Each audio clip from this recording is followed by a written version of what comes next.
Hi, Melanie here, and I'm hanging on the edge of my seat to hear the results of this year's science fair. I know I might not look like a typical studious girl, but I'm definitely serious about school. Ooh, 1 second. The winner of West High Science Fair 2023 is Harry Silver. That means the runner-up is Melanie D'Angelo. Congratulations to you both. Please come onto the stage for your awards. Man, I can't believe I'm second to him again. We'd been literally swapping first and second place on every leaderboard since we were kids. Ugh, so unfair. Look at him. All he did was partying and pulling silly pranks, yet he's still on the honor roll, while I had to study day and night to maintain my straight A's. Mom's taking quite long. What's that commotion over there? This calls for celebration. What do you guys think? Olive Garden? Yes! Geez, can you keep it down just a smidge? Come to think of it, people like Harry just have it all, while I only have Mom by my side. Oh, she came just in time! Dad left us for another woman a while ago, so my mom had been struggling every day being a single mom. She must be really sad and lonely, so I'd never mention Dad anymore. Poor her. The more I felt for Mom, the angrier I was at Dad. Only my bestie, Izzy, knew about this, 'cause, it's hard to open up when you're from a broken home. Luckily, there's one thing in this world that could raise my spirits, as well as my heartbeat, in these dark, gloomy days. My dreamy crush, Cameron. Last year of middle school was coming to an end, so I gotta make a move with Cameron fast. The problem was, every time I got close to him, that party pooper appeared out of nowhere to make fun of me. He kept calling me melanin, 'cause that's what you lack, and bothered me nonstop. We had never gotten along, but seriously? What's wrong with him lately? He picked on me way too much, and why only me? I can't believe everyone thinks he's a model student. To me, Harry's no more than the most annoying bug. All right. Hair, makeup, pearly white teeth, check. I'm giving it another go today, waiting for Cameron at his locker with my love letter in hand. As soon as I saw his gorgeous face, I took a deep breath, then put up the sweetest smile, but all of a sudden, someone messed up my hair from behind. Ouch! I turned around to see the culprit. Harry, you look hot. And it generates electricity, too. Now you can charge your phone with your hair. Thank me later. Oh my god! Nobody should see this Medusa hairdo! My plan to confess failed again before it even started. All thanks to that clown Harry. Wait, isn't that my dad? He was walking out of the principal's office with a much younger woman and a boy my age. From what I gathered, they're saying that his son would go here. Seeing how my dad's starting a new life with his new family, I couldn't help but feel sorry for Mom. This is all that woman's fault. If she just disappeared, things could go back to the way they were. But that's merely a wish, and me and Mom just have to put up with this boring, unhappy life day by day. Voodoo for dummies? Was some higher power listening to me? This sounds like an answer to my problem. I ordered the book immediately. I started studying all kinds of spells and rituals in it as soon as the package arrived. Voodoo dolls? Interesting. The next day, I went to find Izzy ASAP. Hey, I'm thinking of using a voodoo doll on my dad's new wife to bring my parents back together. What do you think? Does it really work? I don't think. Yo, Wednesday. Sorry. Yo, knock off Wednesday. Harry Silver, you are so dead. But wait a second. You know what? We can test it out. Harry would be the perfect guinea pig. What? Him? He's just being his playful self. What if voodoo actually works? Harry doesn't deserve it. Well, I don't think so. Let's make a doll for our little preppy boy then. Crocheting a doll's easy. However, the tricky thing was getting my subject's hair, and you bet I won't get physically close to Harry even if someone pays me to. So I got this, a Ouija board. It will help me figure out the code for his locker. There must be a few strands stuck on the fancy hairbrush that he kept inside. Ugh, but none of the combos worked. This is the 10th time already. How about this? There we go. But there were only books inside. Boring. Then the soccer team's changing room it is. I will definitely find something on his uniform. Let's see. Harry Silver. There it is. Aha! Gotcha! I was about to flee the scene when I suddenly saw a boy with only a towel around his waist. Ah! I sprinted to the door and dashed straight through the hallway. That was close. Okay, I still had a voodoo doll to finish.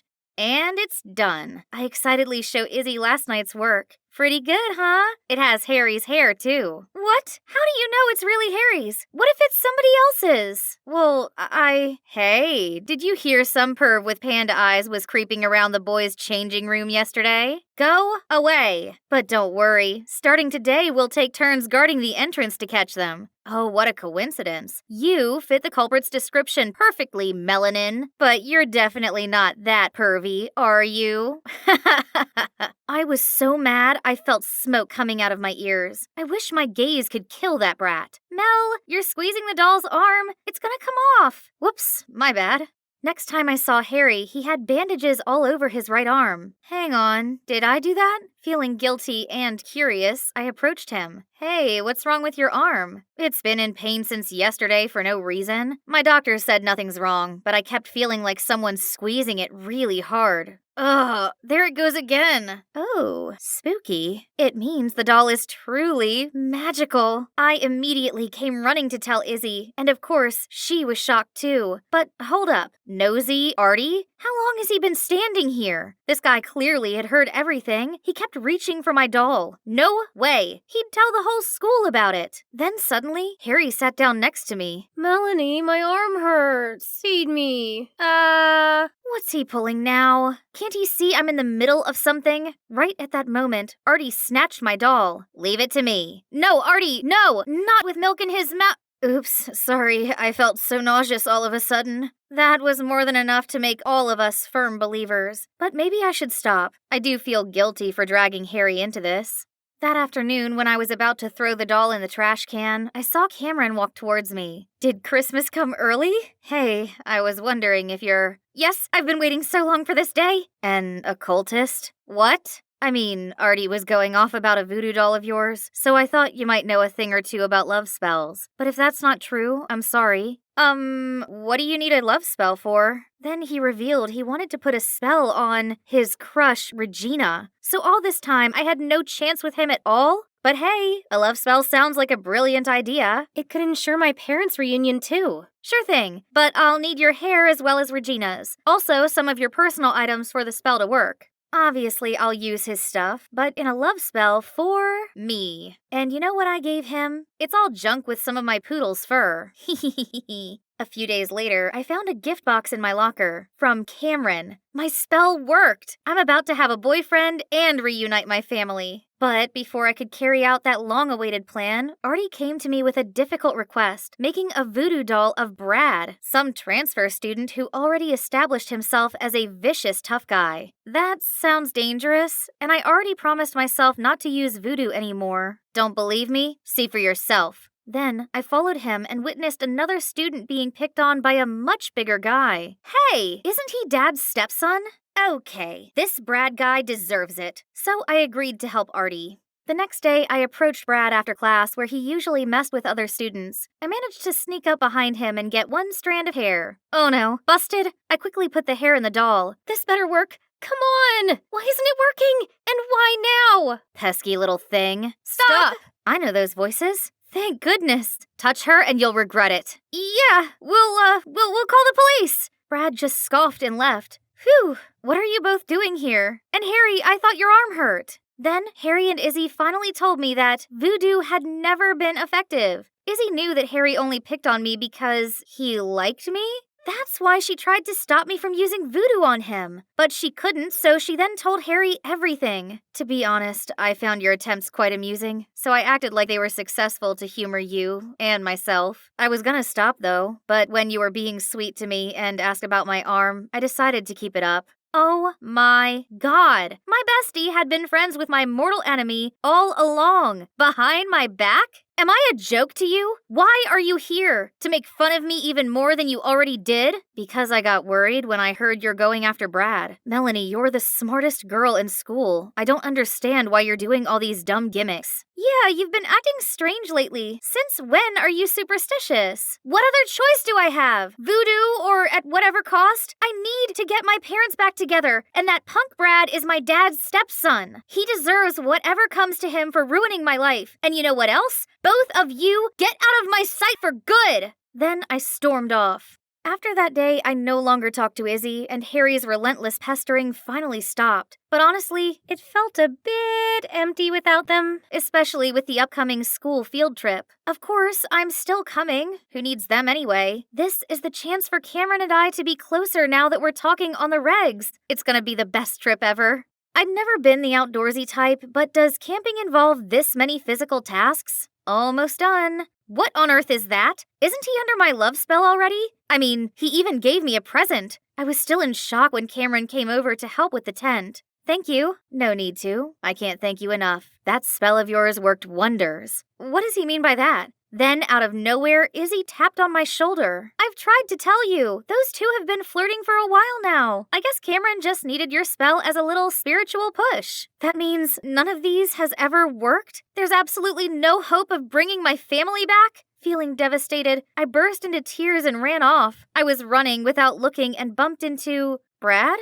Melanie, right? Just who I want to see. Or should I say, my dear stepsister. Your mama sent you here. Let go of me and piss off! I wonder how pathetic she had to be to have her husband walk out on her. If this was any other time, I would have fought back. But after all that just happened, I've lost all of my will to do anything now. Out of the blue, I saw someone charge at Brad and land a brutal blow on his face. I said I'd make you regret touching her. I had to stop Harry before he messed Brad's face up beyond recognition. It's time we got out of here.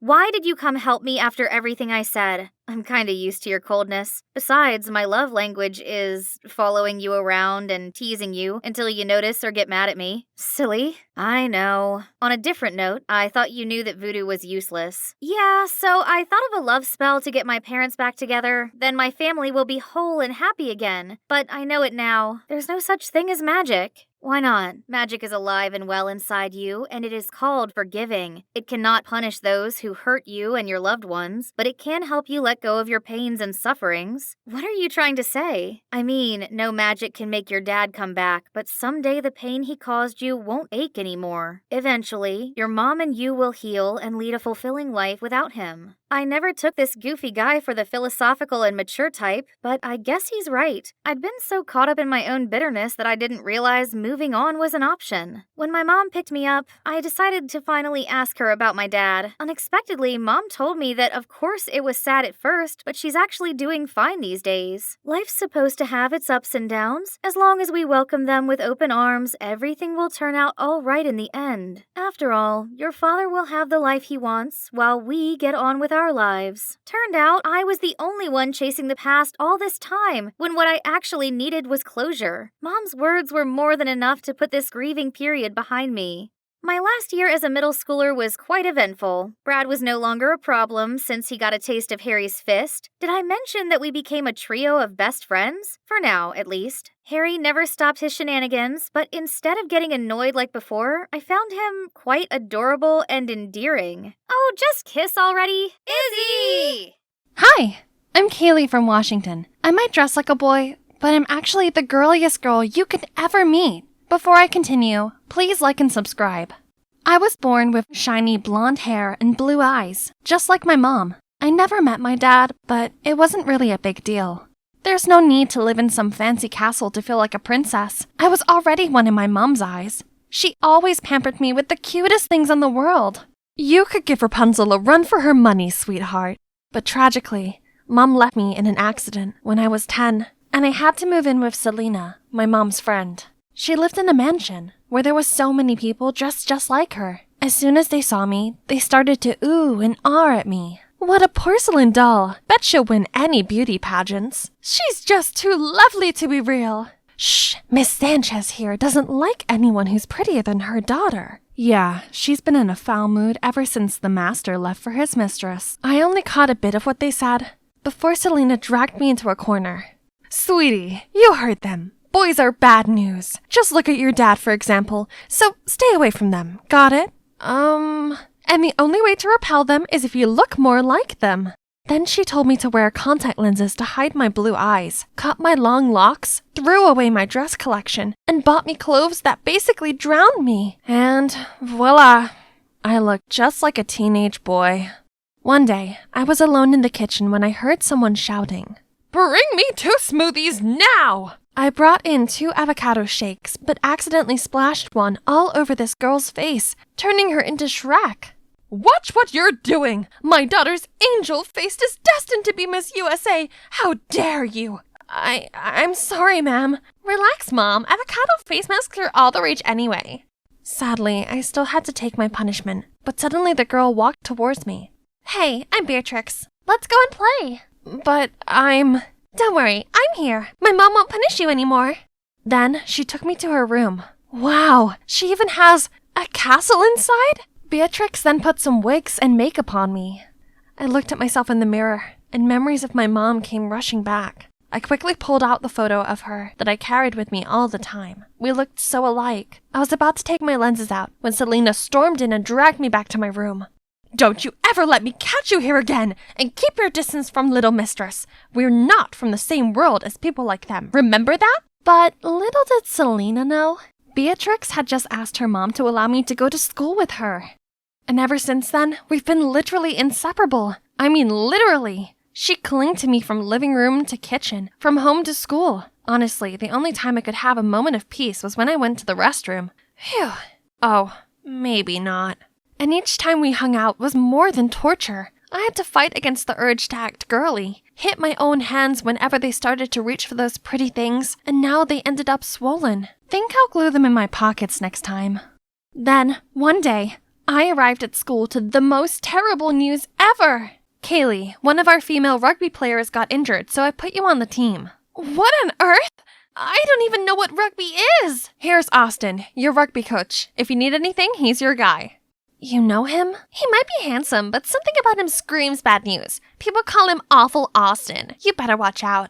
And she wasn't exaggerating at all. On the very first day, he already pushed me to my absolute limits in training, that I almost passed out. In the agility ladder exercises, I got my feet tangled up in the line and fell to the ground. But instead of a hand, all I got was his soulless look. Then one time, I missed the ball, causing it to hit another player. Hey, is this a joke to you? Do it properly. Keeping all Celine's words in mind, I zipped my mouth up and ignored him, who was definitely a boy. Oi, what's the attitude? You're bringing the whole team down. See? Cat got your tongue? Faking dumb doesn't work here. From tomorrow, extra training, no excuses. Beatrix was right. He was a devil. I was dragging my aching body home after training when I noticed a cute cat and stopped to pet it. The cat ran away, so I followed it and ended up at the back gate of the school, which was totally off limits. I've never been here before. Whoa, look at this beautiful mural. It's so mesmerizing. What you doing here? Awful Austin? Anyway, did you paint this? It's amazing. Of course not. Stop prying. He was such a terrible liar. But to be honest, I didn't expect some jock like him to be interested in art, let alone actually be good at it. What are you two doing here? Don't move! Oh no, the guard has spotted us! Austin immediately grabbed my hands and started running. We hid in a small alley, and he pressed me against the wall with his strong arms. My heart was racing like crazy, and I could feel his too. We were so close that our faces were only inches apart, and the warmth of his breath made me blush even more, so I accidentally let out a squeal.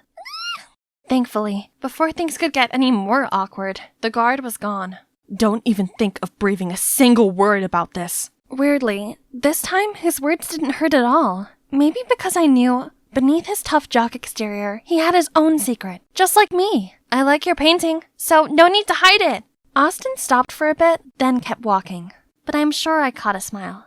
After that day, he started to behave quite differently, more gently.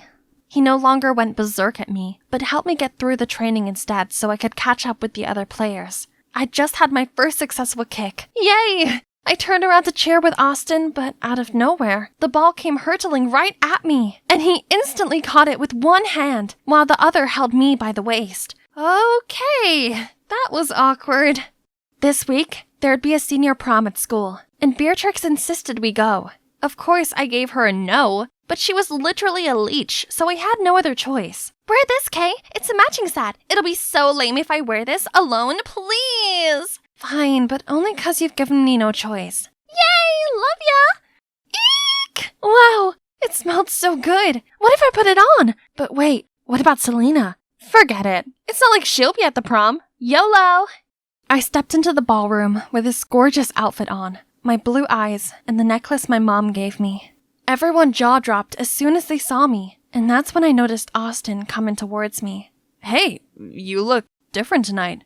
I mean in a good way. Wanna dance? Sorry, girls' time. Kaylee, look at the tasty food corner. Told you we had to come here. Oh, Beatrix, my friend here is starving. Can you show him where to grab a bite? Wow, sure, handsome. We have cupcakes, biscuits, and even brownies. Isn't this called choosing boys over friends? Good for her, anyway. Then Austin gently led me in the waltz. He looked exactly like a prince from a fairy tale. As we fell in step, letting the rhythm control our movements, I felt my whole body tingle. The sparks were definitely flying. But suddenly, the music changed into trance. We looked into each other's eyes for a second, then, hand in hand, ran across the crowd until we got outside. I could never imagine a tomboy could become like this. Actually, I'm not a tomboy. What do you mean? That's when I decided to tell him everything about how I was obsessed with girly things, but had to suppress it all my life. It felt so good to let it all out after burying it the whole time, and Austin was such a good listener. Wow, Kaylee, I'm so sorry. Actually, I've also had to hide my passion for arts to help my father's business too. So what you said to me the other day really opened up something in me. So things were not easy for him either, huh? Suddenly, he pulled out a sketchbook and started drawing me. I wish this moment would last forever. His face then went all serious, but not in a cold way as usual, but instead beaming with passion. Our eyes met, and I thought my heart was going to jump out of my chest. And yes, I hoped this moment would last forever too. Then suddenly, he leaned closer to fix my hair. I was ready for a kiss. Then, Kaylee! Selena? How did she find out about this? Man, you know what's coming next. I can't believe you'd be this reckless. You're not my mom, and not every boy is like my dad. You were wrong. Mind your manners. Get changed now. Right then, Mrs. Sanchez came to interrupt us. Hang on. Are her eyes blue? And what's this? Don't mind her. I bought this half price at the swap meet, ma'am. Then she signaled for me to flee the scene. If Mom were here, she'd understand the way I feel. Blinking back tears, I suddenly felt a warm hand on my shoulder. Are you alright? I saw you leave with Austin. Did he cut your hair? It looks shorter. I'm okay, Beatrix. Oh wow, I have a similar necklace that my dad gave to me. This was from my dad too, except that I don't actually know who he is. Maybe your dad is my dad? 0 for the joke, Beatrix. Oh, but why did Selena lie about the necklace to Miss Sanchez? So I went to find Selena right after, and she told me the most shocking thing ever. Beatrix's dad, the former master here, was actually my dad. He seduced Mom, who used to be a maid here too. When Mrs. Sanchez found out, both of them were kicked out of the house. Then knowing Mom was having me, he dumped her right away. Selena was afraid Mrs. Sanchez could see Mom in me, and so she had to force me to disguise myself. Wow, this was seriously messed up. Keep your identity a secret by all means or we're doomed. Understand? I was in complete shock, but I knew I had to be more careful from then on. For the whole week after, Mrs. Sanchez seemed to be in a good mood. One day, she even asked me to go shopping with her. But a wedding dress studio? Is there a wedding coming, ma'am? Yes, and it's yours, you filth! You have to pay for your mom's karma for stealing my husband! So, she knew everything? I tried to bolt away, but immediately got caught. Then she took me to this luxurious house, and guess who I met? Kaylee, what are you doing here? Austin? What? What do you want? I was still bewildered when a man pushed a boy in a wheelchair into the living room. Hi, Mr. Fisher. About our arrangement. This is the bride here. She and Ivan here will make the perfect couple. Hope you like this gift as my thanks for your favor. My blessings for the marriage and your family. Dad, what is she talking about? Ivan will get married to this girl. I've already settled everything so that Ivan can have a bright future without worrying about anything. Excuse me? I've had to put aside my art dream to enroll in business school, as you wished, and now you want to control my brother's life too? I object to this marriage, because I love her! Then he pulled me away, leaving Mr. Fisher frozen in shock. Kaylee, I'm so sorry you had to meet my dad in such an awful way. I promise to never let anyone treat you like this again. No worries. I have to thank you instead. Your words really woke up the courage in me. Austin offered to help me talk things out, but it's time for me to fight for my own good. I came back home to see Mrs. Sanchez flying into a rage. How dare you bring your face back into this house? You cruel woman! I will not marry someone else just to pay off your debt! Right at that moment, Selena walked in, and she literally turned into a bull. How dare you do that to my child? I had to stop her from lunging towards Mrs. Sanchez. So how about what you all have done to me? Do you know what I've been through all these years? Her mom stole my husband, and you just expect me to put it aside? Then she collapsed and burst into tears. Suddenly, I felt bad for her. I'm sorry for everything that happened to you, but it doesn't mean you have to punish yourself with it, or grant yourself the right to dictate others like that. She owes you nothing, and you have no right to control others' lives. Right after that, Selena and I packed our stuff and left the house. Walking through that door, we felt more free than ever before. After all that drama, it took us some time to get our lives back on track. From all the money Selena had saved working as a maid, she was able to open her own bakery and take back control of our lives. And so do I. Finally, I'm back to my princess style. But after all those craziest things happened, something never changed. Oh my god, we're half sisters! Yay! My mom said she felt so guilty about what happened, but asked me to keep it a secret. Oops. And about that guy, you ask? He worked things out with his dad, and guess what? He's in art school now. Okay, now tilt your head to the right. Yeah, like that. Gosh, that dress makes you look like a fairy princess. Who dare to make a princess stay still like a statue for more than 1 hour? Huh? The charming artist? Shh, it's almost done. I beg your pardon. Hey, I'm Sage, but you can call me Witch. That's what all the townspeople call me anyway. My folks run a funeral home called Black Rose, and some superstitious people consider this a bad omen. By some, I mean the entire town. Everything about us is spooky and weird. Want to see our house? It kinda has that monster house vibe and looks like a fort in the middle of this dollhouse neighborhood. I did try making friends with the other kids, but it never worked out.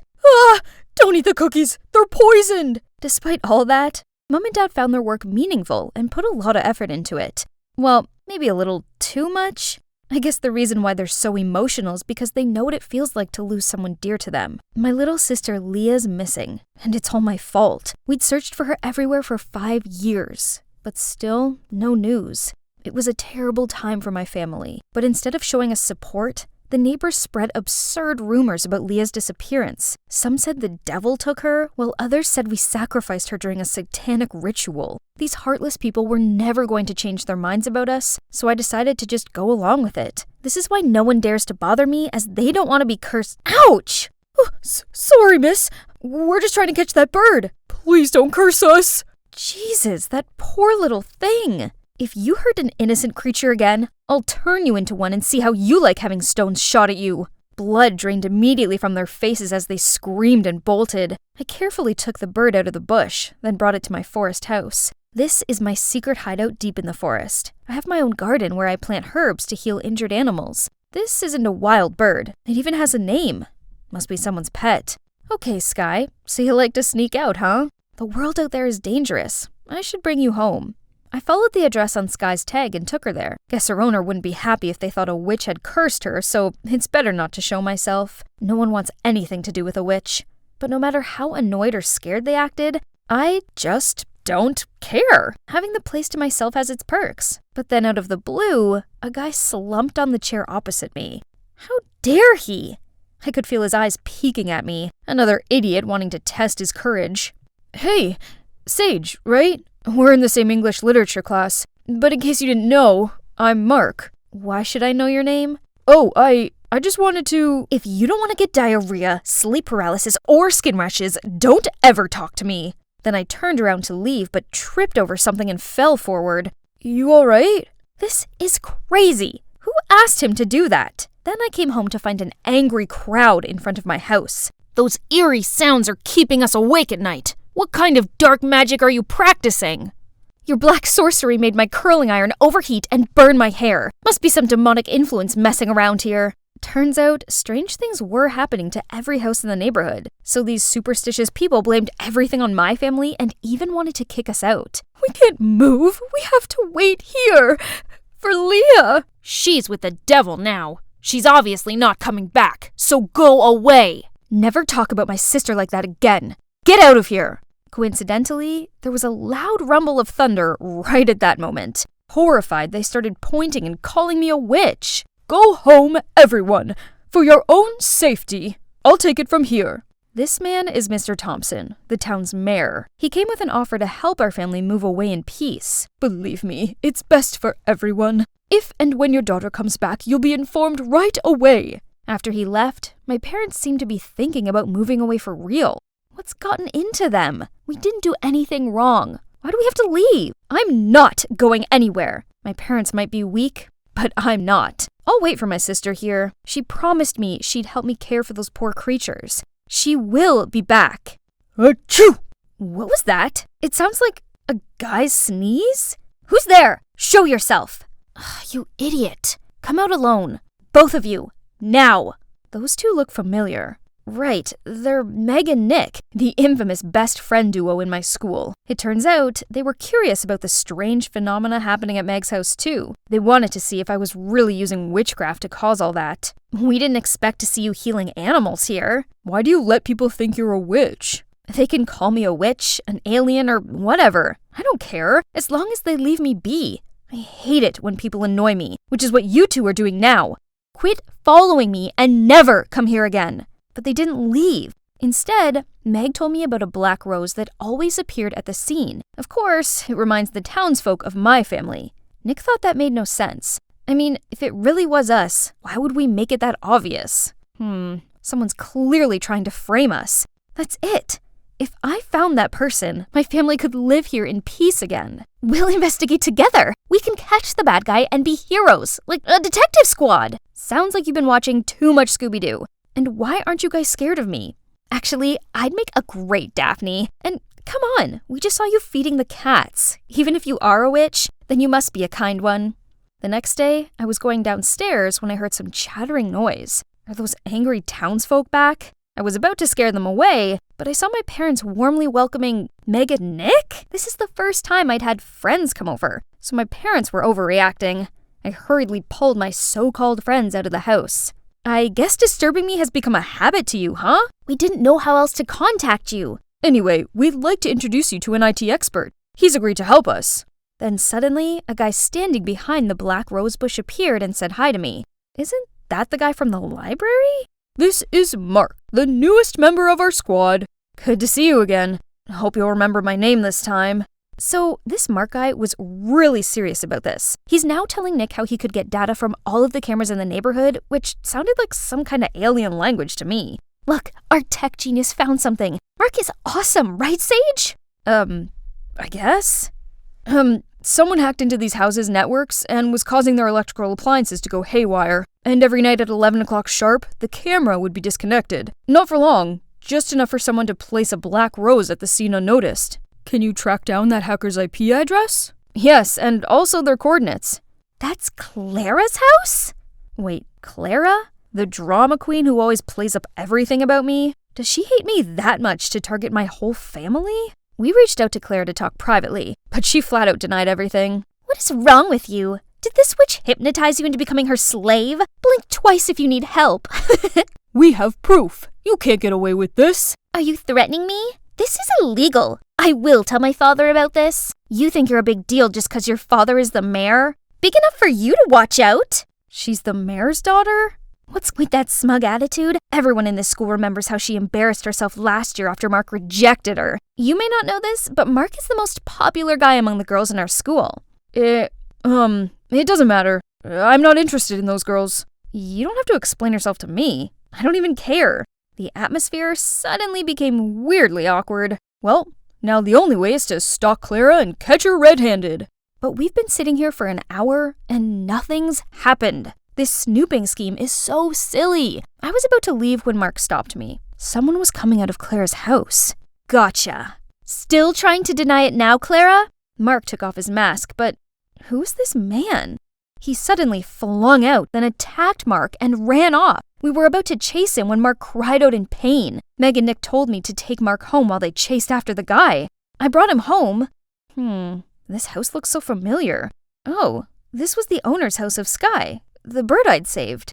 Mark explained he'd seen me bring Sky back and was impressed with the note I'd left on how to take care of its wound. I knew everyone had been wrong about you, so I wanted to thank you and be your friend. I'm not someone who could make friends. Then I quickly left. The next day, Mark helped us arrange a meeting with Clara at the cafe where he worked. When Clara heard about the man coming out of her house last night, she seemed shaken and said he was probably one of her dad's staff. However, when Meg asked her for her help, Clara refused. We hit a dead end again, but Mark said he already had a solution. Before he could tell us, the cafe owner appeared and told me that spooky stuff was happening and asked me to leave. The holy statue, the town's symbol, was broken, and they found another black rose at the scene. Meg and Nick immediately jumped to my defense, but he didn't listen. He also forbade Mark from hanging out with me, or else he'd fire him. I'll leave now! See? I'm not good at making friends. I only bring them trouble. I dashed away so no one could see me cry. However, suddenly, someone's hand grabbed mine, then pulled me onto the bus just as it arrived at its stop. Mark? What are you doing? He'll fire you! I quit. That kind of boss doesn't get to fire me. It's all my fault. Don't worry. I have a ton of different jobs. Waiter, dog walker, even babysitter. Anything that makes money. What's the money for? This bus will take you to the answer. We got off at the last stop, an orphanage. So Mark was donating the money he earned to these orphans. Promise me you'll show them your true kind side. At first, I wasn't sure if I could, but then I gradually opened up to these sweet kids. Suddenly, I saw a familiar figure watching other children having fun from afar. Is that Leah? My sister? Turns out, 5 years ago, a lost kid was found wandering by the bus stop. She was so scared that she couldn't remember anything about her family. She only said a few separate words like funeral or dead people, so the nuns thought her parents had passed away and took her in. During her time here, she couldn't blend in with other kids. Seeing how Leah pushes others away, I saw myself in her. She shouldn't live her life the same way I do. I then called my parents and they came to pick us up right away.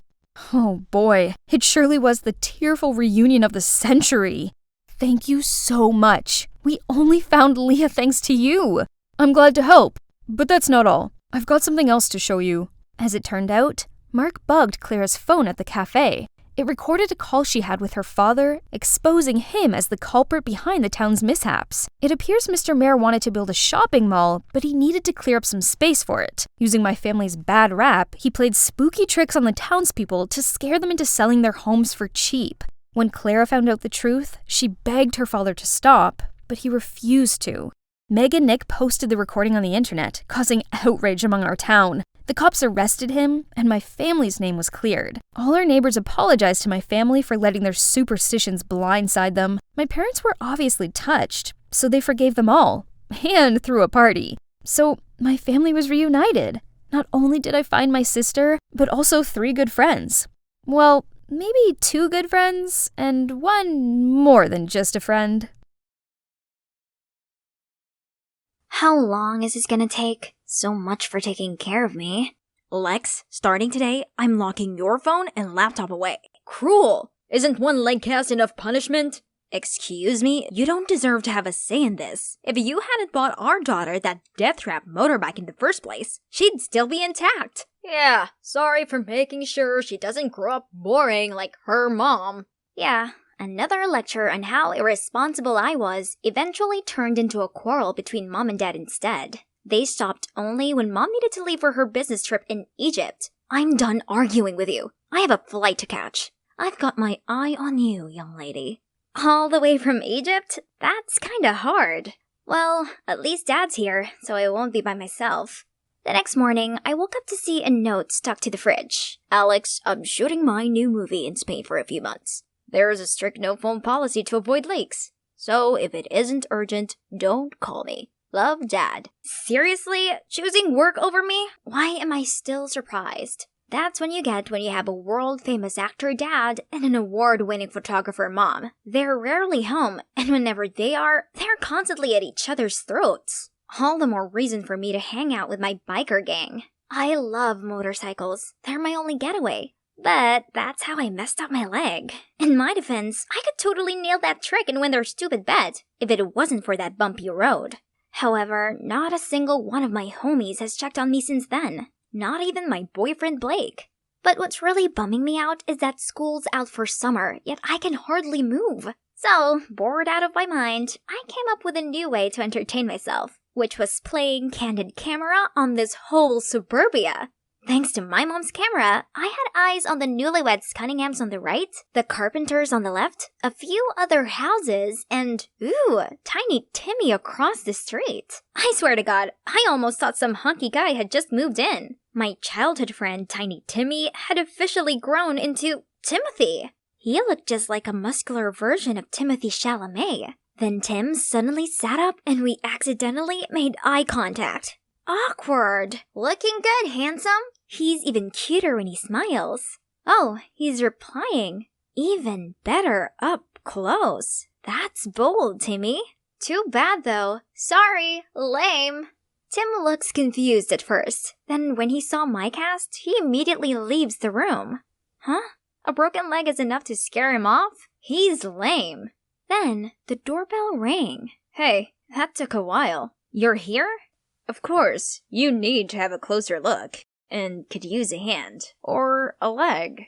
Yeah, come help this damsel in distress. From then on, Tim came over every day to help me out around the house. He'd been really helpful and even tried riding my motorcycle so I didn't have to sit idle for too long. Other than that bulked up body, he's still the friend I knew back in the day. We still had so much fun playing video games and watching movies together. You have to watch Bodies, Bodies, Bodies. It's nuts. Actually, I thought you might be into Lady Bird. Such a heartwarming coming-of-age story. Ew, no way. Timothy Chalamet is in it. Okay, sold. But how do you know that it'd sway me? I just do. Like how I know you spy on me from time to time, which, by the way, is super creepy. Yeah, right. As if he didn't intentionally leave his blinds open while working out. Mr. Shy Guy. One day, as usual, me and Tim were hanging out, when suddenly my dear boyfriend Blake made a noisy entrance. Babe, you won't believe this. There's a racing tournament going on in the Upper West Side. You have to come.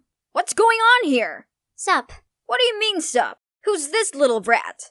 Oh, this is Tim. Tim, this is Blake. Say hi. Hi. I don't care. What do you think you're doing? Watch your tongue. You've been ignoring me for weeks, and now you show up raving on about some dumb street racing contest? You don't even remember that I broke my leg, do you? But, you're mine!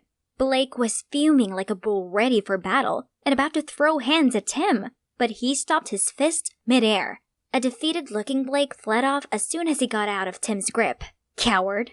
I apologized to Tim for dragging him into this mess, and he was surprisingly cool about it. Just curious. How did Blake and you become a thing? He's the leader of the biker gang, so I thought he was cool. But honestly, I never expected our relationship to last. Just like every other couple's. Exhibit A, my parents. I see. My dad's a good example as well. Then Tim revealed that his dad left his mom for another woman last year, which really upset him. I could relate so much to his situation. Maybe being locked up at home wasn't so bad after all, since we had the chance to catch up on everything. But the following morning, when I was chilling in my room, something horrible caught my eye. Something blonde. It looked like she was returning a hoodie to Tim. What kind of friend borrows a hoodie and acts like that around each other? Let's see what he has to say for himself. Who's that blonde? What was she doing at your place today? What? Who? She might look like strawberry shortcake, but don't be fooled. Whatever love you two might think you have will soon fade. That sweetness will turn sour in no time. Tim just burst out laughing. What's so funny? What made you think so? You don't even know Annabelle. Don't believe me? See for yourself. I then showed him all of the secrets I'd uncovered in our seemingly quiet neighborhood. First off, the couple from number 9 were both having affairs. The daughter from number 11 was using her boyfriend to hide her real relationship with another girl. And last but not least, the Carpenters, who seemed like suburban couples goal, actually had a far from blissful life due to Mr. Carpenter's drinking problem. In conclusion, there's no such thing as real love. I see your point, but on the other side of the spectrum, genuine love does exist. Tim points the camera towards the Cunninghams. I'm not buying their poster couple act. Then, one day, Tim said he had to work overtime at the library to prepare for an event with, you guessed it, Annabelle only. I had to hide my anger as I watched him drive off with Blondie. With nothing else to do, I decided to watch the Cunninghams. Geez, how could they seem so lovey-dovey all the time? I wanted to take my mind off of Tim, but the more I observed them, the more I thought about him with that Barbie. That's when I saw a book that Tim borrowed for me from the library. Looks like it's time to return it. I Ubered there, but there are many people here as well. Why did Tim say that the two of them would be here alone? Tim's face turned into the scream when he saw me. Didn't think I could get this far? Hi, don't mind me. I'm just here to return this. You should have just given it to me. Oh God, no. I can see that you're busy with Annabelle, isn't it? Yeah. How do you know my name? Oh, let's see. You remind me of that creepy doll who's also an absolute nightmare. Tim then immediately dragged me away. See? He's caring for me, not you, Annie. However, the fun was interrupted right away when I saw Blake outside. Time for you to pay. Tim immediately stood between Blake and me, but to our surprise, Blake signaled for his goons hiding close by to show themselves. Clearly outnumbered, I tried to stop the situation from getting worse. Let's be civilized here. We can sort this out without violence. You're right, babe. We can settle this with a bet. Whoever can do the trick that broke Lexa's leg and top it off with the Akira slide can have her fair and square. The loser has to back down. First of all, I'm not some kind of trophy. Second of all, that stunt is incredibly dangerous. Right, Tim? Sounds worth it, though. Have both of you lost your minds? Tim went first, and even though he flunked it, he managed to land without a scratch, while Blake landed on his face. Of course, that fiasco got the whole gang so embarrassed, they scrammed immediately. But I was still so annoyed. Congratulations, you won absolutely nothing.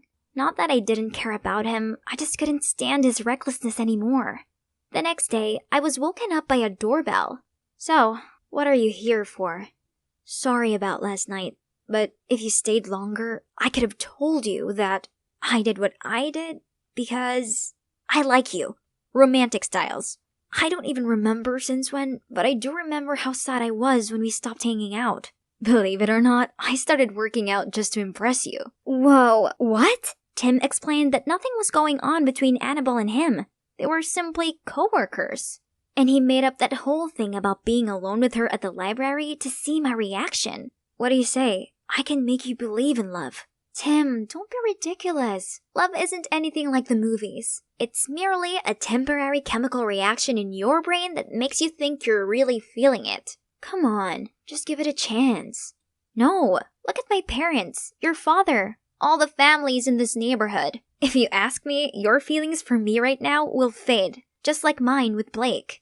I'm sorry for wasting your time. I thought I was special enough for you to take a leap of faith. Now I know how wrong I was. He then left without another word. When Tim closed his blinds, honestly, I felt a sting in my chest. This is for the best, right? I can't deny the uneasiness I felt without Tim. It's not that he didn't want us to make up. I just didn't know how. Seeing how happy and smiley he was with her, my uneasy feeling only grew bigger. Is this what they call love? No. It's not real. Happy-looking families are not actually happy, and the Cunninghams are just good at faking it. What's that I'm hearing? Are they fighting? I saw the husband suddenly punch the wall with rage, then push the wife. I no longer had eyes on them, but could hear a huge commotion over there. What on earth is going on? Panicked, I called the cops right away. Wait a second, that means their happy marriage really was fake. I excitedly limped across the street to tell Tim about my discovery, then dragged him over to the Cunningham's front lawn. However, when the cops arrived, both of them answered the door perfectly fine. Turns out they already knew about my spying, and were so annoyed by it, they decided to pull a prank on me. Great, my curious neighbors have also witnessed this whole humiliating ordeal. But the worst part was seeing the disappointment on Tim's face. You have to stop being so stubborn. Not every family is like yours. I couldn't say a word, not even when the cops gave me a warning. That night, I tossed and turned as Tim's words wiggled around my mind. Suddenly, something caught my attention. It's from Tim's house. Some flashlights were moving around. I tried calling Tim, but he didn't answer. Of course, he'd be in deep sleep by now. Calling the cops was useless because of that very recent embarrassing incident. That's it. I'm doing it myself. Out there on Tim's front lawn, my heart was beating like crazy. Thieves! Thieves! The startled thieves turned around, so I blared the air horn, then shouted, "Freeze! Stay where you are! Hands over your heads!" But obviously, I, a teenager with one working leg, never actually expected any criminal to stand still. They quickly got a hold of me, and right when I thought my life was over, Get away from her! Tim, thank goodness! Other neighbors also came and stopped the thieves. Tim called the cops, and this time they reported to the scene ASAP. Phew, that was insane. Mrs. Jones, Tim's mom, thanked me and invited me to stay the night. It's really nice of her, even though she burst out laughing when I explained the situation with the Cunninghams. When Tim went to grab some drinks for us, she asked me why I was alone in this condition. So I spilled everything about my family. Contrary to her reaction just now, she showed me sympathy. From her experience, love didn't always have a happy ending, but it doesn't mean it's not real. Tim's dad and I had genuine feelings for each other. It's just that over time, things changed. We're open to accept this and be honest with each other. That's what real love is. I wouldn't change a thing, and I would still fall crazily in love with him, despite knowing we would eventually break up. Because that's how I got Tim, the second real love of my life. Her words hit different. Maybe I'd given love a bad name. You're right, love is not at fault, and Tim is so lucky to have a loving mom like you. Meanwhile, my parents don't just hate each other, they put it all on me too. Bet you even tonight's incident won't make them care. I see where you're coming from, but why don't you just give it a try? Their reactions might surprise you. So I called them up, and guess what? They both sounded concerned on the phone and said they'd come home as soon as they could. See, I told you so. It's all right now. Timmy, please show Lex where she'll be sleeping. That was really brave of you. Being all heroic out there despite your whole situation. I wouldn't have risked my life if it wasn't for what? I'm all ears. For you. I'm sorry I overreacted. The thought of becoming a boring old couple who hate each other bugged me. But then I realized if we were together, we wouldn't have to be that. We could be like the Cunninghams. That doesn't sound too bad now, does it? I guess not. Next morning, I woke up to my parents' call. They actually kept their promise this time. My mom explained that she thought Dad was home to take care of me, while Dad absent-mindedly assumed Mom only left in a fit of anger and was going to return soon. So they really do care about me. They just have a terrible way of showing it. They stayed together, thinking it would be best for me. But the unending tension and bickering was eating us all up from the inside. This incident opened their eyes, so they agreed to have a peaceful divorce while still looking after me together. I'm finally free from the cast. But I actually feel even more liberated than before. Is this the power of my newfound belief in love? Is it because I've realized that love was around me all along? I'm not sure myself, but who cares? Alex and Timothy signing off.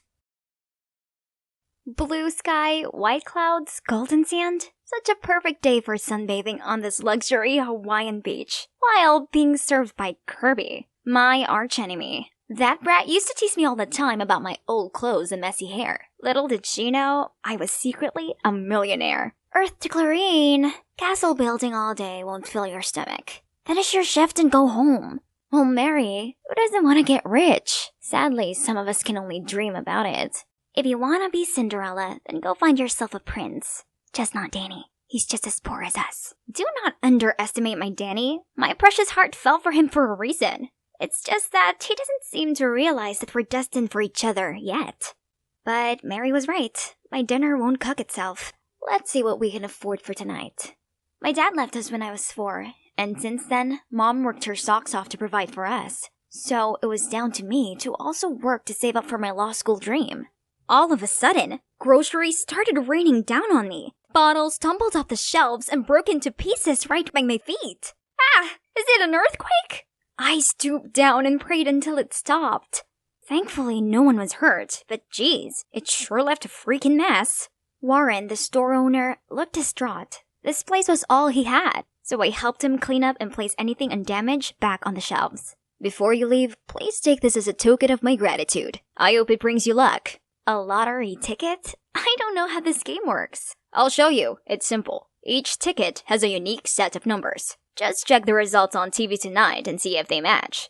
Let me see. Your numbers are 15, 26, 14, 48, 07, 23.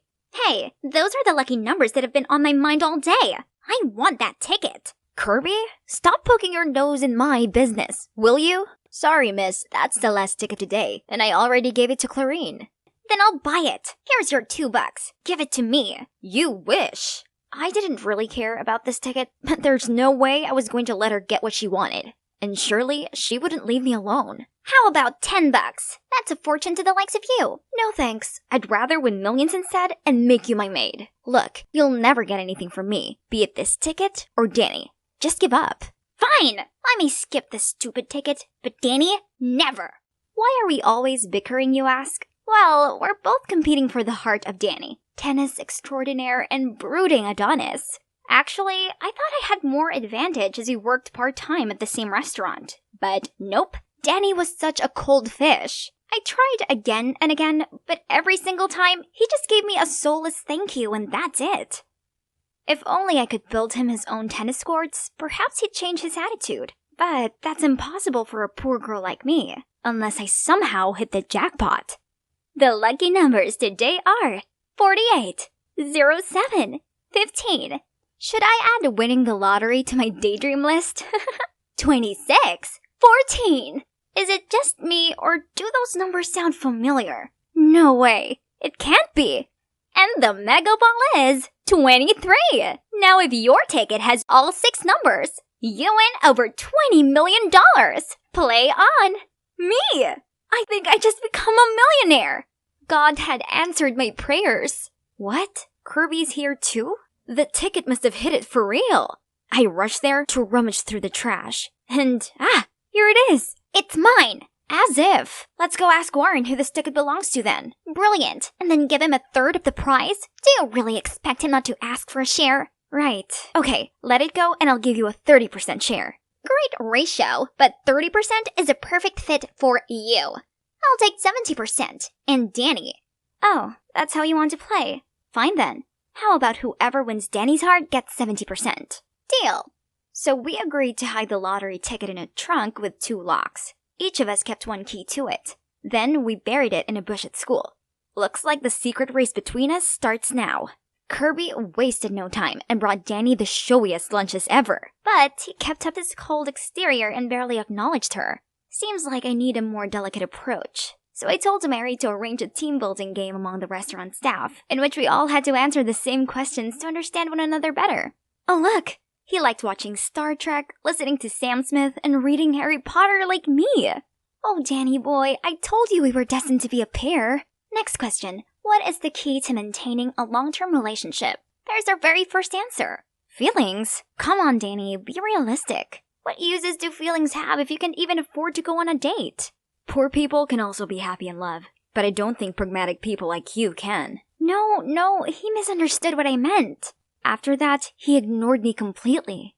Worse still, kooky Kirby never left him alone. She even brought the whole cheerleading team to do this ridiculous routine while he was playing. Who cheers on a tennis court? She was going big, so I needed to step up my game. It's time to bust out my college savings.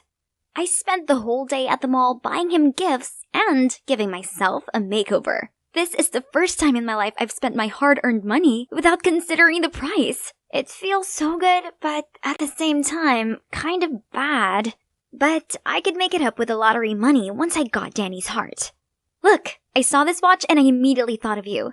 I even met a professional tennis player at the mall. Can you believe it? And they told me this racket is the best. What do you think? You're crazy. This costs thousands. Why are you doing this?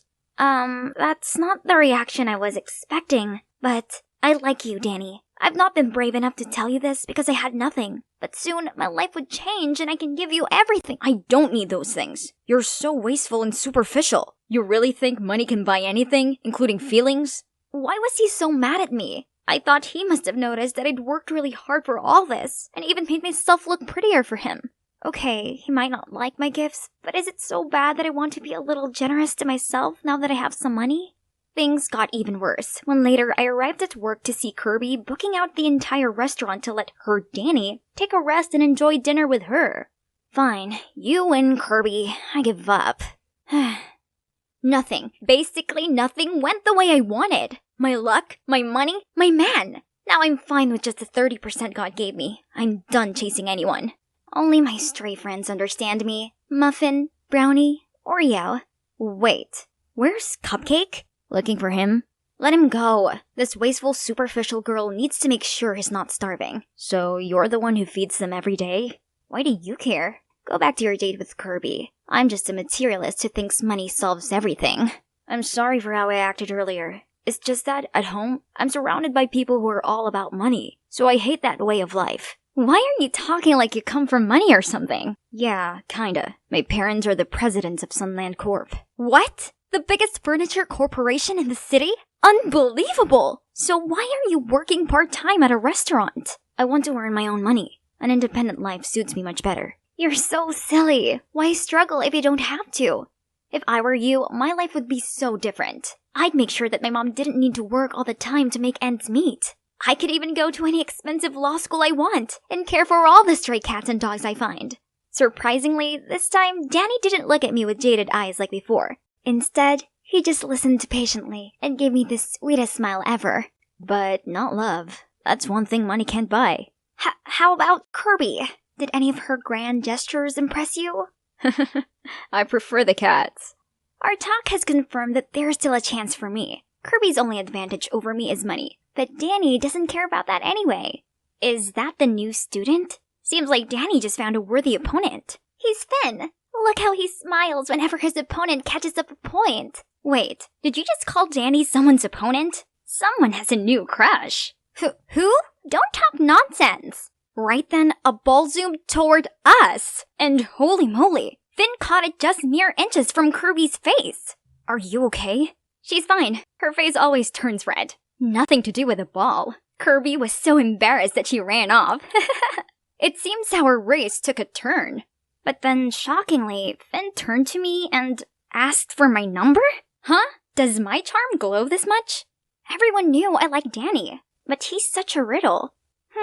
Maybe I could use Finn as my last card to make Danny jealous, and bait Kirby to give up on our deal. What a genius I am!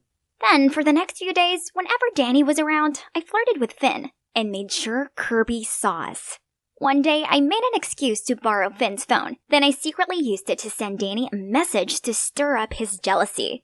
If you don't like Clarine, then let me play with this innocent girl for a bit. And Kirby also needs a kick to admit her feelings as well, right? Actually, I like you. Looking into your eyes, I know you also have feelings for me. So... And finally, I set a date for them at the tennis court tonight at 8. If Danny doesn't want me to get hurt and Kirby doesn't want to miss her true love, they'll show up. Then I covered up my tracks, blocked both our numbers, and returned his phone. Thank you so much. Are you free tonight? Come to the tennis court. I have something important to tell you. Oh god, Finn looks like he just won the Wimbledon. That night, Finn got there early and was really excited. Let's see who'll raise the curtain. Ah, it's Kirby. Oh, Finn, you had me at hello. But admitting my feelings means I lose the deal with Clarine, so... What do you mean? What deal? No, don't get me wrong. Actually, we won the lottery and made a deal to share it. Anyways, silly me. Money can't compare to you. Lottery? You two share it? Why did she even mention the money? Right when it's getting messy, Danny turned up. Bastard! Now you're two-timing? Danny, why are you here? He's just playing with you. This jerk is seeing both you and Kirby. Don't let him fool you. I think Finn is a nice guy. Plus, I've told you how I felt, but you've never seemed to like me back. So Finn told me he liked me. Clarine, I like you. More than you know. Can't you see? I've given a lot of hints. I always make excuses to go home with you. I told you that feelings are the most important thing to me. As in my feelings for you. Really? Idiot, how am I supposed to pick up those hints? So this daydreamer wasn't just imagining things? Turns out my plan actually did succeed. Kirby, it's true, I do like you. But I thought you were out of my league, so I just wanted to ask Clarine for help. Oh, how nice. Kirby, with a huge grin, then admitted I won. Then she dragged Finn away. I guess my biggest win is successfully pairing up two couples. The next morning, Kirby and I opened the trunk to get the ticket, when to our utter shock, Finn swooped in and snatched it away. While we were still processing what was going on, he ran off with our millions. But then, a shadow sent him tumbling to the ground. Danny? I saw him following you two and knew he was up to something shady. Then, Finn confessed that he transferred schools and approached me for the lottery ticket following his dad's order, who's none other than Warren. He knew it was a jackpot-winning ticket, so he set up a plan to steal it from me.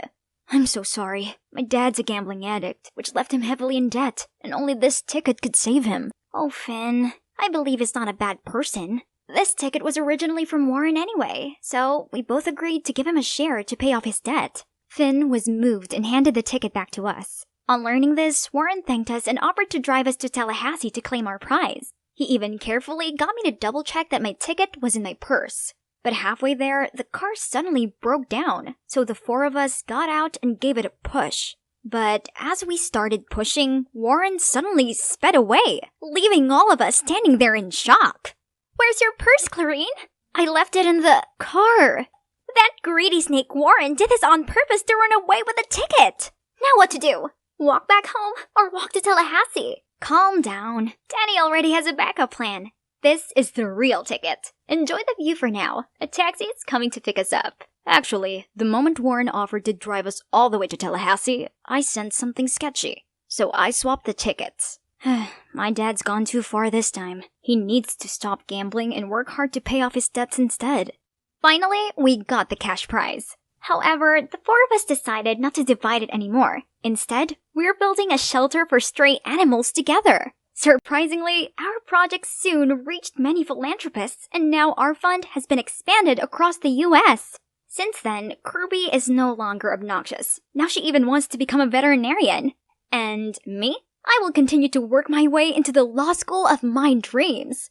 My hard work has really paid off because they just sent me an acceptance letter. I might not be rich, but in all honesty, it doesn't matter, as I couldn't be happier. Hi, I'm Donna, an influencer extraordinaire and soon-to-be supermodel. My family are my biggest supporters. Look, there's my sister Charlotte. Even though my parents are busy running the family corporation, they buy me whatever I want. This includes this spectacular dress for the upcoming Elite Model Look contest. Girls, get ready. We're eating out tonight. Yay! Charlotte just helped Dad secure another business contract, so it's time to celebrate. At the restaurant, Mom, Dad, and Charlotte walked ahead while I showed my 329,587 followers around. My fans even commented that I should compete for Miss USA. Suddenly, someone bumped into me, causing me to drop my phone. Oh no! My live stream's ended, and it's all his fault! Idiot! You ruined my live stream! Now my fans will think I'm rude and unfollow me. Are you walking with your eyes closed? Sorry, I didn't mean to. Let me make it up for you. Donna the Fabulous? Okay, you've just got one more follower. What a jinx! He better stay out of my sight. But as soon as I reached our table, I saw his face again. Why is he here? Donna, this is Matthew, our new finance director. Oh, how important. But not as much as live streaming, right? Who does he think he is? Charlotte even laughed at his stupid joke. Speaking of which, Donna, you're going to study business from now on. Time to stop those modeling, live streaming things. What? But why? You've always supported my dreams before. But Dad just ignored me and chatted with Matthew. Dad was being so unreasonable. Everything was fine until that Matthew guy showed up. Charlotte comforted me and suggested we attend business classes for me while I prepared for the modeling contest. What a brilliant idea! Oh, I love my amazing quick-witted sister. I then put all of my focus into practicing for the contest. But Matthew kept on disturbing me with his nonsense. He even sent me a picture of wedding rings saying, "Are these okay? Think they'll match us?" I frantically called him to ask him what all the gibberish was about. Hasn't your dad told you yet? We're getting engaged and taking charge of the company together. What on earth is this guy saying? Since when was I expected to marry some guy I barely knew and take over a business I had no interest in? Dad should have some explanation for this. Upon arriving home, I confronted Dad, but he just sighed and said he was planning on telling me himself. But you can't just dictate my career and who I marry. Donna, I only want the best for you. But Dad, Donna didn't even attend her business classes and is still indulging in her nonsense fashion club. How can you expect her to handle the company? Oh no, why is she telling him that? Was she trying to help me? She's right, Dad. I have no interest in business at all. I can't. If that's the case, then you can start as vice president and get some hands-on experience. And you, Charlotte, you'll be Donna's personal assistant and support her. No! This is not how you want it to turn out. Dad used to love us both, but now he didn't even listen. Ugh, yes, Charlotte, my savior. She would surely know what to do. I can't believe it. I've tried so hard to prove myself, only to have everything given to a simple-minded fool like you. Simple-minded? That's what you really think of me? Well, I guess I just gotta take my new position to show her how simple-minded I am then. So the next morning, I dolled up and strutted to the company lobby under a different name, Miss Vice President. Huh, look at those gawking eyes wishing they could escape from the boring suits. Matthew was there too, and was he laughing? Suddenly, my heel got tangled up in my dress and I tripped over. What a disaster. Matthew offered me his hand and asked if I was okay. Who needs his help? And all the silly chatters? Just wait and see. And by that, I mean now.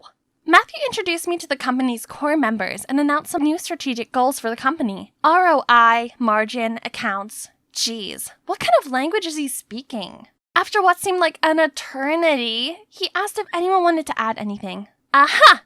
I, of course, couldn't miss a chance to show my leadership. This office is seriously lacking some colors. Violet blinds would be a good start, and some motivational pictures really help boost productivity. Oh, you mean putting up motivational quotes? Oh, please, no.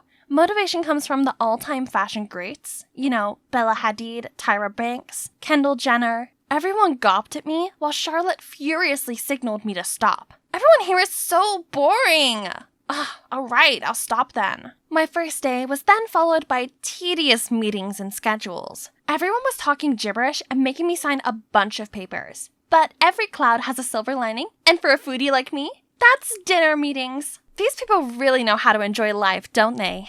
But before I could even have my first bite, they all started asking me about proposal this and project that. Fortunately, Matthew was there to save the day. Honestly, he seems pretty good at his job, and he's quite attractive when focused. Oh yeah, work. I gotta contribute my own talents at work too. So, the next day, I put the sign on my door, then sat back and watched my favorite fashion show. Ooh, look at those dazzling dresses! One day, I'd be walking the runway in a gown like that, not sitting here surrounded by confusing numbers and papers. Later, when I opened the door, an endless line of people was already waiting for me. Jeez, can't this company with all these brilliant brains function without me? Right then, Charlotte came dragging me away. What happened? Oh gosh, I didn't know that my computer was connected to the meeting room's projector, so everyone had been watching Project Runaway with me. Matthew was in the conference room too. Why didn't he fix it?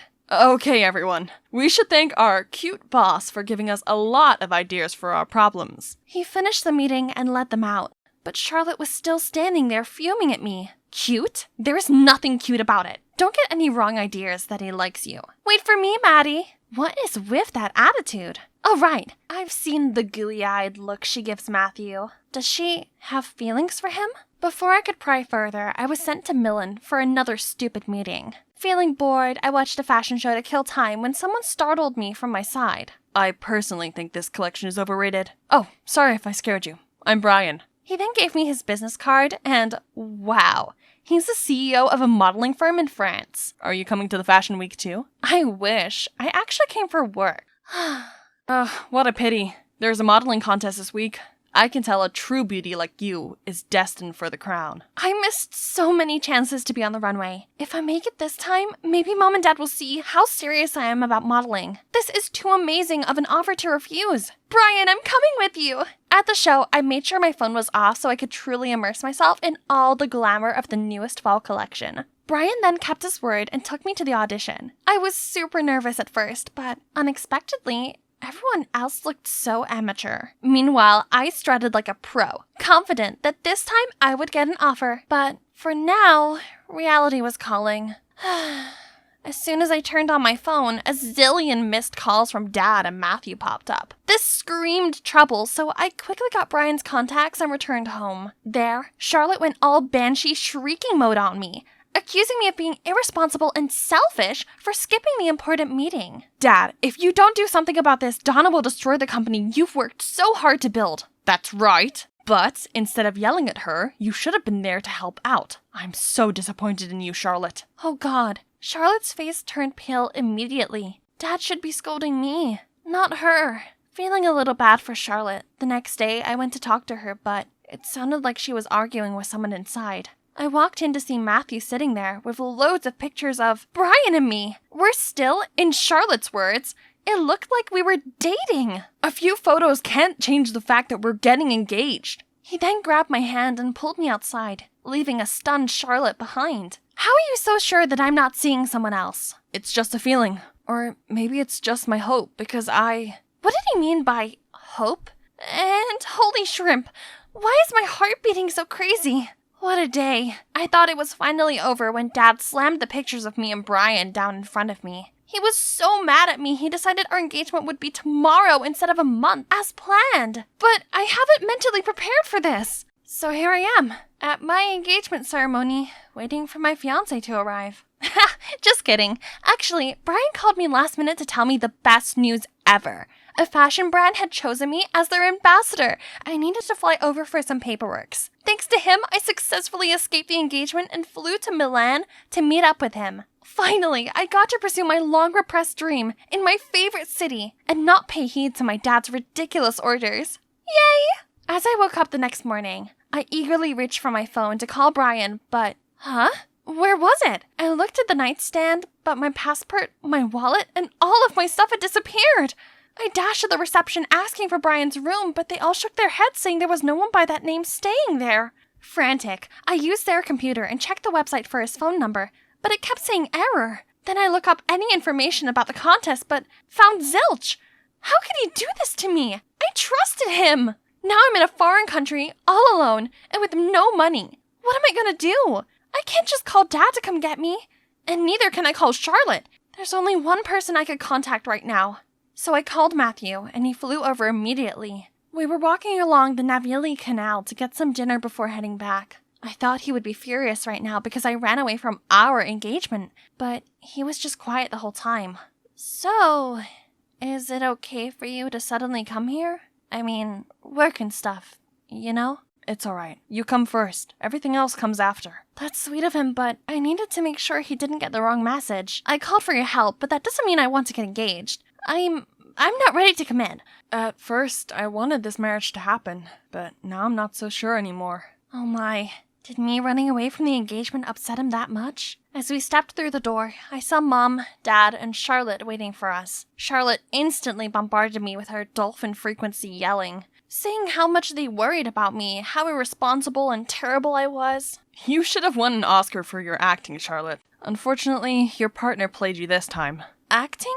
And what partner? Turns out Charlotte was the one behind all of this. She hired Brian from the beginning to make me look bad in my parents' eyes. She also made sure my engagement with Matthew didn't go as planned. Everything played out just as she'd wanted, but she didn't think Brian's greed would get the best of him. He called Matthew saying he was holding me for ransom, and during the call, the idiot fraud accidentally brought up Charlotte. We were all too shook to even speak, when Charlotte burst out crying. You're right! It was me all along! She's never done anything useful, yet got everything meant for me! Mom, Dad, if you needed someone to take care of the company and marry Maddie, why her? Why not me? You haven't told them anything this whole time? I was still processing everything when my dad sighed and said, I was going to tell you both when the time felt right, but seeing you pitting against each other like this hurts me so much. Actually, Donna, we're not your biological parents. Turns out, Dad was my parents' private lawyer and the company belonged to my real parents, not to Dad. But then, my parents got into a terrible accident, and during their last minutes, they gave the company, and me, over to him. They asked Dad to raise me properly and arrange for me to marry Matthew as a part of their deal with Matthew's parents. Growing up and seeing me so passionate about modeling, Dad was going to let Charlotte run the company and let me live my life how I wanted to. But then Matthew and his family showed up and insisted we get engaged according to the deal. Dad had no choice but to respect them and carry out my parents' will. So, my current beloved mom and dad are not my actual family. Worse still, my biological parents had both passed away. Donna, we hope you understand. Though we're not related, we have always loved you as our daughter. This is very hard for us too. I looked at Mom and Dad, the ones who had always loved and cared for me. Mom, Dad, just like you two, I'm sure my parents would want me to do what makes me happy. Though I am the lawful heiress of the company, I can only do harm to it. So I hope you understand and let Charlotte take over it. She's a better suit than me. That's right.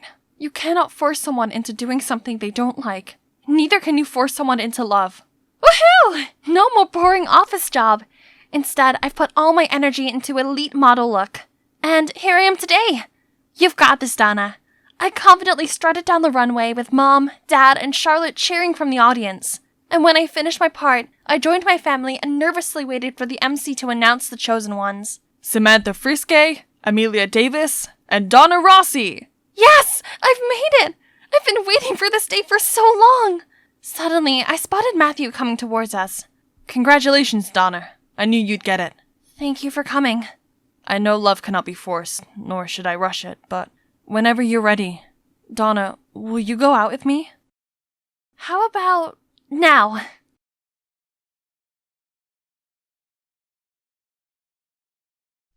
Ugh, who's calling at this hour? Orla, your sister is having a wedding this weekend. Make arrangements to attend. My sister Rowan is having a what now? She had never had a date, and she's only 19. Are you still listening, Orla? Surely you have a boyfriend by now, so bring him along. Boyfriend? Yeah, right. As if I haven't been absolutely caught up with school lately. No matter what I did, in Mom's eyes, I was always the idle one who partied around with boys, while Rowan was obedient and hard-working. Ugh!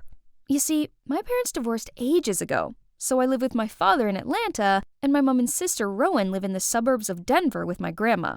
It's been a long time since I've met her, so I wouldn't mind paying a visit on this occasion. Only, where am I meant to find a guy at this short notice? My dear hometown, it's been a hot minute. Oh, there's Paul. Sorry I kept you waiting.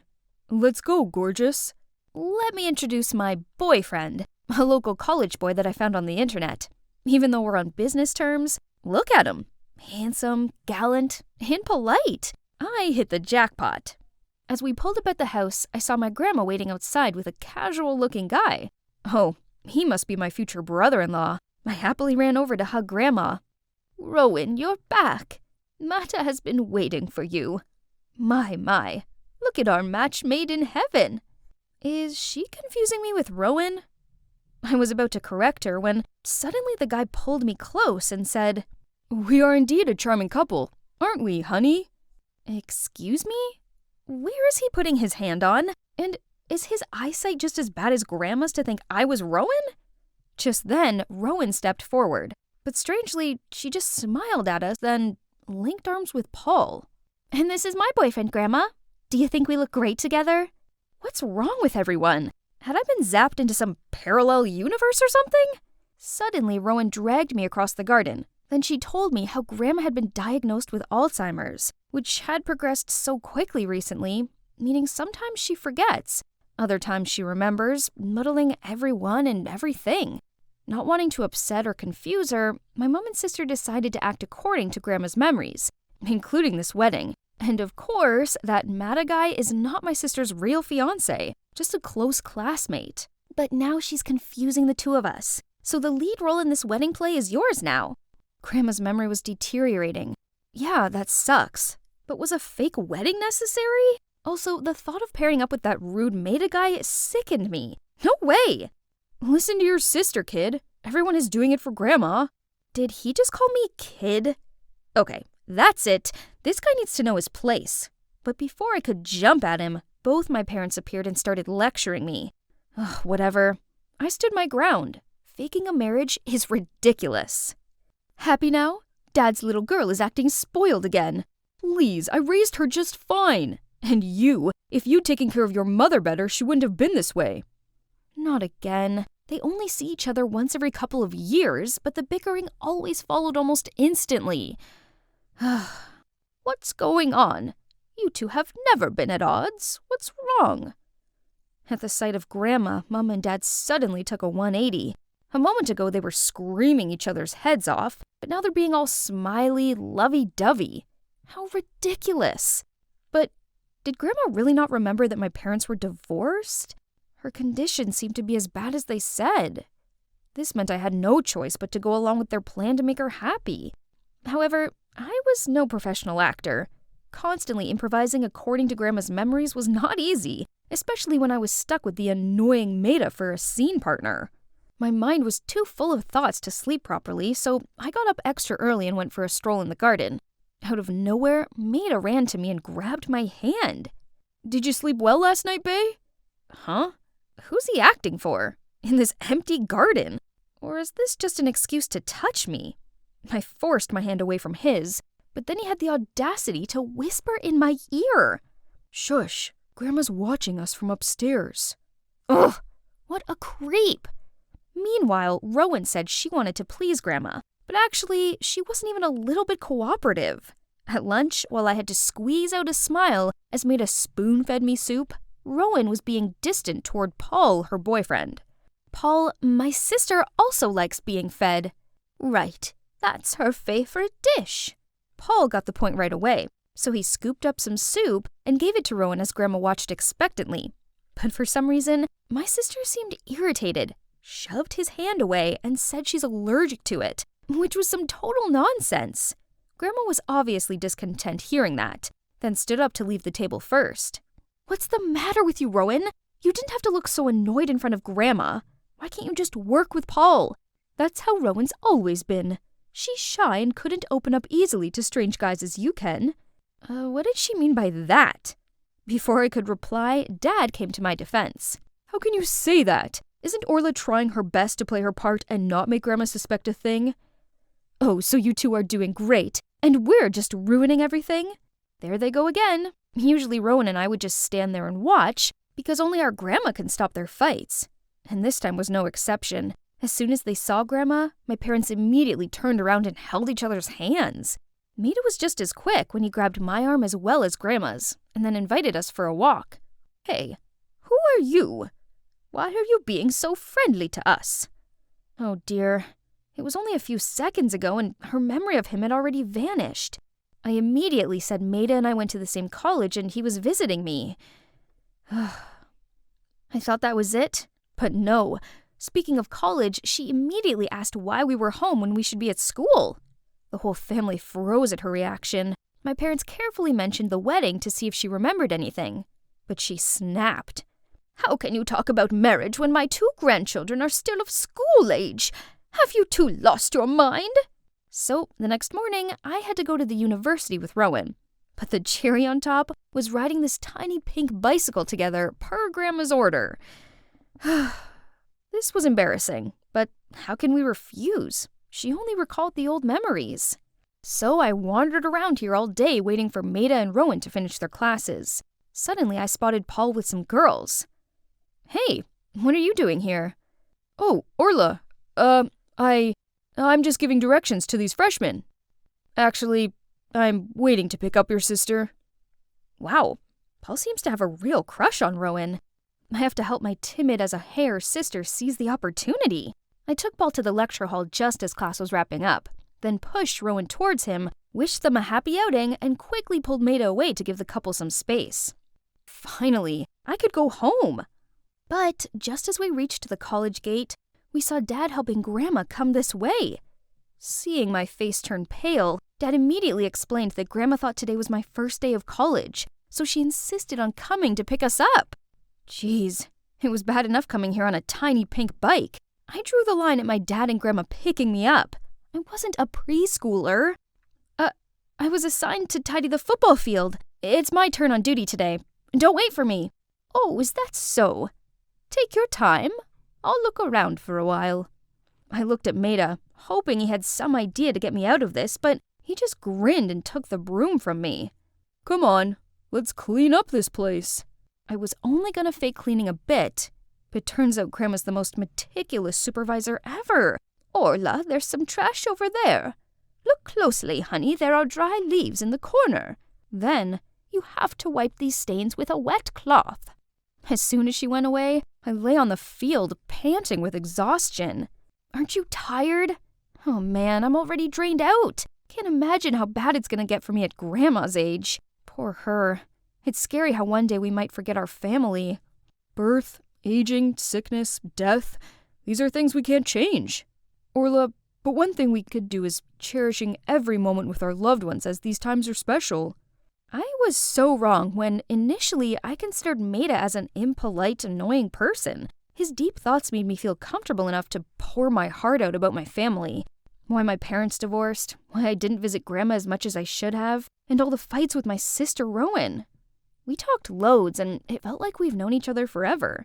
That night I kept tossing and turning, and couldn't stop thinking about how Maida diligently helped me clean up, about our conversation in the afternoon, and the way he helped me stand up. Oh, what's wrong with me? It's undeniable that this side of him is so attractive. But there's one problem. When we were leaving, he said to me, "See you tomorrow, Rowan." Yes, Rowan. How could he? Was it because all these acts in front of my grandma got him mixed up? Or is it because she's always on his mind? Never mind. It's none of my business. The next day I was sick of strolling around the campus, so I went to class with Rowan and Maida. Rowan's right. They seemed really close. During the lesson, both of them listened attentively to the lecturer, then turned to discuss with each other. Maida also patiently explained the part Rowan didn't understand to her. Hey, what are we going to have for lunch? What's good in the canteen? You will take this course next year too, so focus. And then they got back to their discussion, as if I was invisible. Ugh, how frustrating. Hey, are you jealous? Don't be, we're just friends. Why did she say that? Jealous? That's absurd. Still sulking? How about we go to the cinema tonight? I'll help you too. And here we are. As planned, I would sit next to Maida while Rowan would be with Paul. Sounds good. But when Rowan was about to settle next to Paul, Maida immediately took that seat. So he didn't want to sit next to me, or he didn't want Rowan to be with Paul? Either way, he obviously didn't have feelings for me. As soon as the movie ended, I rushed out of there, just to catch some familiar sight of Grandma and Dad again. She started nagging and insisted on escorting me home. Why are you still out here at this hour, Rowan? There was a lot to prepare for the wedding. Now the wedding's back on? Oh dear, you two. A groom-to-be shouldn't be playing around like this. Paul? Why don't you pair me with Maida like before, Grandma? After all, we were back to our former partners. I'm with Paul and Maida with Rowan. Well, it's just a fake wedding, so it doesn't matter who I was marrying to, right? But what was this uneasy feeling? And then, it's like Grandma had telepathy to hear my wish. Right before the ceremony started, her memory suddenly reset. What are you doing sitting here? It's time. Get up there. She dragged Maida to the altar and told the best man, Paul, to step aside. Oh, how cute. And everything after that was like a dream. I walked down the aisle. Maida gently looked at me and sincerely made the vow. His acting was flawless, while I was buzzing with nerves. Sensing this, he gently held my hands to calm me down. I do. The crowd burst into applause, and among them I spotted Grandma's joyful face. Despite the exciting moment, I didn't let myself forget another important mission, which was helping my big sister to get a boyfriend. So I threw the bouquet to Rowan and winked at Paul. But weirdly, she didn't seem happy about this. That evening, after all the guests left, I went to look for Maida. To be honest, I really wanted to know if he felt the same as me. Here he was, but why did he look so agitated? I was about to call him when out of the blue he bolted to punch Paul repeatedly. You jerk, stay away from Rowan, got it? What's going on? They're fighting because of Rowan? So Maida really was pretending at the ceremony? He liked Rowan, not me. Didn't you say you're just friends with Maida? What's all this? Friends don't get jealous when someone else is flirting with you. Orla, it's not what you think. Knew it. She thought she could fool me again. I turned around and was about to chase after Paul to check on him, but someone's hand grabbed mine. It was Maida. Paul is not as kind as you think he is. Turned out the reason why Rowan was awkward around Paul was because he always tried to touch her. Not to mention girls on social media were calling him out for taking advantage of them and cheating on them. Both Maida and Rowan knew it all, but they tried to put up with it through the wedding. However, he kept crossing the line, so today Maida decided to teach him a lesson. So how I acted at the movies that day and just now was to protect my friend, not because I'm jealous. I didn't know he did so much for my family. Orla, how come you're here? Isn't it still the school year? And also, your parents are so weird. When did they make up with each other? Oh, she called me by my name. She even questioned who Maida was. Her memory seems to be perfectly back. Thinking our grandma had recovered, Rowan quickly called our parents. We were over the moon thinking a miracle had happened. But then, the doctor crushed our newfound joy, saying it was a phenomenon called terminal lucidity, meaning our grandma didn't have much time left. None of us wanted to believe it, but there was nothing else we could do but make the most out of the precious little time we had left with her. I also decided to put college on hold to live with Grandma during her last days. Each morning, we would go for a walk together as I listened to her stories of the old days, and then share with her some of my fondest memories. Mom and Dad still bicker and then make up. Some things never change. But Rowan and I are getting along much better. Turns out we have more in common than we realized. And Maida, he still comes over to visit Grandma. Then one day, Maida was saying goodbye to me when Grandma suddenly shouted out loud, "Where do you think you're going? Still got loads to prepare. You think the wedding is a joke or something?" Wedding again? We froze and looked at each other till Grandma yelled at us a second time. But this round, maybe Maida and I wouldn't need to act anymore. Because when I asked him if he was ready to take a vow again, he replied, Of course, Orla. I'm always ready to say those words to you every day.